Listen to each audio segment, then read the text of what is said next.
Hello and welcome to my YouTube channel. जैसा कि आपको पता है कि हमने सोसाइटी पे ऑलरेडी 2 लेक्चर्स कवर अप किए हैं। आज के लेक्चर में हम क्या सीखेंगे?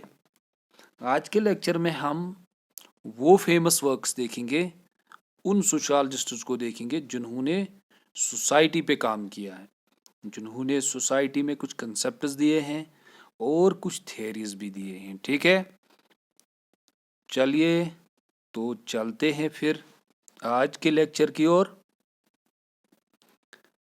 आज के लेक्चर में आपको क्या याद रखना है? खाली कुछ फेमस वर्क्स। ठीक है, पॉइंट नंबर 1 पे आपको क्या याद रखना है कि पोस्ट इंडस्ट्रियल सोसाइटी का कंसेप्ट किसने दिया है। ठीक है, यहां से भी क्वेश्चन आ सकते हैं कि आप बताइए ये कंसेप्ट किसने दिया है। ठीक है, पोस्ट इंडस्ट्रियल सोसाइटी का कंसेप्ट सिंपल डेनल बेल ने दिया है। Then network society, network society का कंसेप्ट किसने दिया है? अगर आपसे पूछा जाए फर्स्ट किसने ये दिया था, जैन वेन डिज ने ये कंसेप्ट दिया था फर्स्ट। ठीक है, लेकिन थियरी ऑफ किसने दी है? Theory on network society, network society पे किस सोशियोलॉजिस्ट ने थियरी दी है? वो है मैनुअल कास्टलस।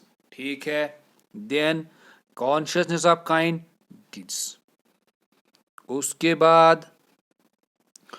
बाद आपको याद रखना है organic theory of society. Organic theory of society किसने दिया है? स्पेंसर ने या हर्बर्ट स्पेंसर।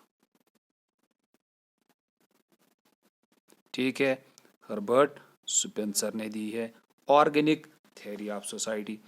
इंडस्ट्रियल सोसाइटी, ये कंसेप्ट किसने दिया है? सेंट साइमन ने दिया है। ठीक है, उसके बाद आपको याद रखना है who divided industrial society into two. Industrial society को 2 पार्ट्स में किसने डिवाइड किया था? Capitalist society and post capitalist society. वो है रालिफ डेरेनड्रॉप। ठीक है, रालिफ डेरेनड्रॉप या सिंपली आप डेरेनड्रॉप भी याद रख सकते हैं। ठीक है, देन उसके बाद आपको याद रखना है कि सोसाइटीज को डिफरेंट टाइप्स में किसने डिवाइड किया है। पहले नंबर पे आते हैं जो हमारे हर्बर्ट स्पेंसर है, उन्होंने सोसाइटी को डिफरेंट टाइप्स में डिवाइड किया। उन्होंने जो सोसाइटी को डिफरेंट टाइप्स में डिवाइड किया, नंबर 1 पे क्या था? नंबर 1 पे उन्होंने कहा सिंपल सोसाइटीज। ठीक है, number 2 compound societies, number 3 doubly compound society, number 3 triply compound society. ठीक है, TRIPLY, ट्रिपली कंपाउंड सोसाइटीज किसने दी है? ये 4 टाइप्स ऑफ सोसाइटीज ये हर्बर्ट स्पेंसर ने दी है। उसके बाद देन आफ्टर आपको याद रखना है कि क्लासिफिकेशन ऑफ सोसाइटीज किसने दिया है? क्लासिफिकेशन ऑफ सोसाइटीज इमाइल दुर्खियम ने दिया है, यानी कि दुर्खियम ने क्लासिफिकेशन ऑफ सोसाइटीज दी है। जैसे नंबर 1 पे क्लान और 4 क्लासिफिकेशंस दी है उसने सोसाइटीज की। क्या क्या दिया है? Clan, simple polysegmental society, polysegmental societies, doubly compound societies, ये किसने दिया है? दुर्खेम ने दिया। उसके बाद आपको क्या याद रखना है? देन आफ्टर आपको ये याद रखना है, अगर आपसे ये पूछा जाए कि पीजेंट सोसाइटी का कंसेप्ट किसने दिया है? वो रॉबर्ट रेडफील्ड ने दिया है। ठीक है, देन उसके बाद अगर आपसे ये पूछा जाए मार्क्स ने कितने टाइप्स ऑफ सोसाइटीज दिए हैं?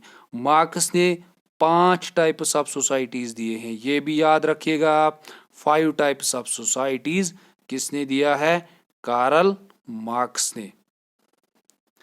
कौन कौन से दिए हैं? नंबर 1 पे आप याद रखेंगे ट्राइबल सोसाइटी,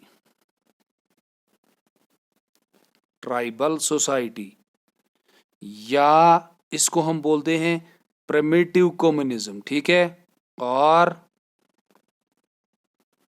प्रिमिटिव कम्युनिज्म। उसके बाद दूसरे नंबर पे क्या है? दूसरे नंबर पे है स्लेवरी या एंशंट सोसाइटी। नंबर 2 स्लेवरी और एंशंट सोसाइटी।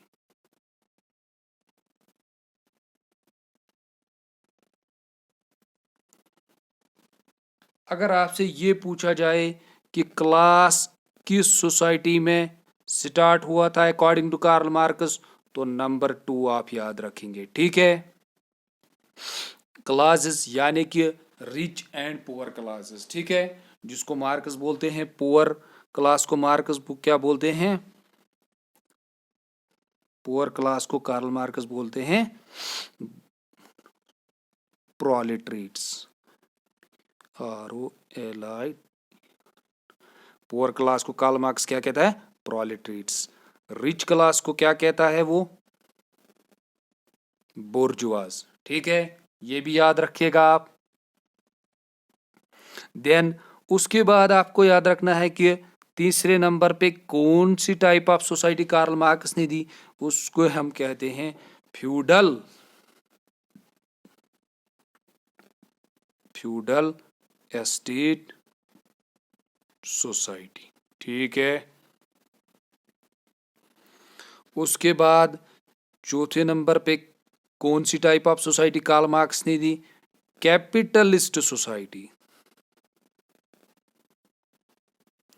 इसमें सबसे ज्यादा हायर एंड रिच क्लासेस का कंसेप्ट पाया जाता है। ठीक है, यानी कि कैपिटलिस्ट बहुत सारे अमीर लोग और लेबर्स। ठीक है, उसके बाद पांचवें नंबर पे कौन सी टाइप ऑफ सोसाइटी दी है? Socialist society.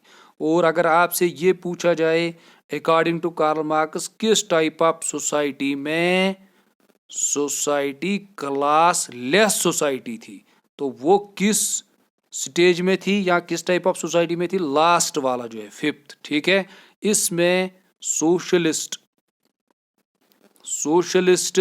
इसमें आएगी। कौन सी सोसाइटी आएगी? Class less society. ठीक है, class less society. Class less society का मतलब क्या होता है? क्लास लेस सोसाइटी का सिंपल मतलब होता है कि जिसमें क्लासेस नहीं है, ना ही रिच कोई है, ना ही गरीब है, ना ही कोई प्रोलेटरेट है, ना ही कोई बोर्जुआ है, यानी कि सब के सब सेम है। जो रिच एंड पुअर की इनइक्वालिटी या गैप है सभी एक ही लेवल पे है, सब सेम है, उसे बोलते हैं हम क्लासलेस सोसाइटी। ठीक है, ये आपको सिंपल कंसेप्ट याद रखने। यहाँ से क्वेश्चन आ सकता है कि आप बताइए ये कंसेप्ट किसने दिया, ये थ्योरी किसने दी है सोसाइटी पे, तो सिंपली आपको ये याद रखने हैं। एक दो बार अगर आप इसको गो थ्रू करेंगे, देखेंगे एक दो बार, तो ये आपको सिंपली याद रहेगा। शुक्रिया, थैंक्स। अभी भी अगर आपको लगता है कि आप कुछ कंसेप्ट आपने सीखे हैं इस वीडियो से, तो प्लीज़ चैनल को सब्सक्राइब कीजिए, शेयर कीजिए और बेल आइकन को भी क्लिक कीजिए ताकि जो मेरे नए आने वाले वीडियोस हैं वो आप तक पहुंचे। शुक्रिया, thanks to all of you.